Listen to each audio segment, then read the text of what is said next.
Time now to take a look at our final 5 stories we're following today. The Carney government's push to reduce the size of the public service has reached a new milestone. More than 25,000 public servants have now received notices that their jobs could be at risk. Those notices have been sent out over the last 2 months. The budget implementation bill is still before the Senate, but the financial plan calls for a reduction of 28,000 positions by 2029 in an effort to cut government spending.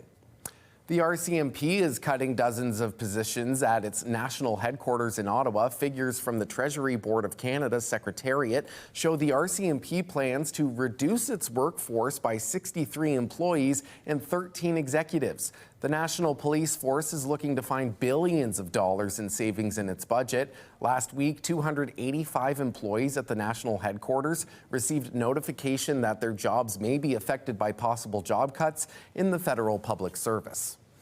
OPP say they've seized millions of dollars worth of suspected fentanyl linked to an interprovincial drug trafficking network. Back in May, investigators say they identified individuals trafficking fentanyl between the Greater Toronto Area and Calgary.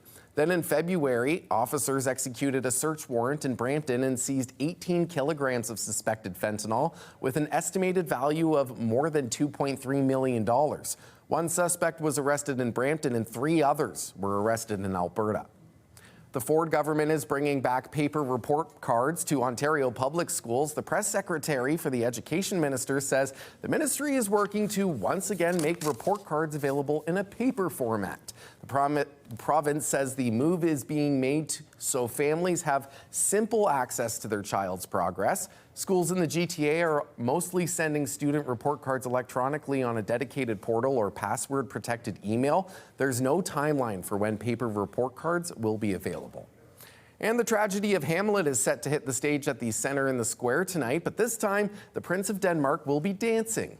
Told through a modern dance interpretation of Hamlet, the performance uses movement and music to portray the play's pivotal moments. Centre in the Square says it's a strong example of how the venue is diversifying what they show and what they have to offer. The whole story of Hamlet told through dance, through contemporary dance, ballet, and it's a very immersive show. There's a very impressive technical element. The way that we use the space, change setting repeatedly, and tell the story visually is one of a kind.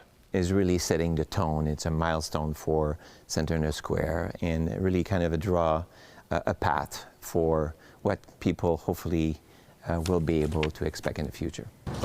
Well, the show starts at 8 tonight. There are still some tickets available. You'll just have to decide whether you go or you don't go. But it looks like a great show. Watched a little bit more of that interview, some of that raw stuff, and it was actually very interesting. The idea of telling that story through dance and music, just have to check it out.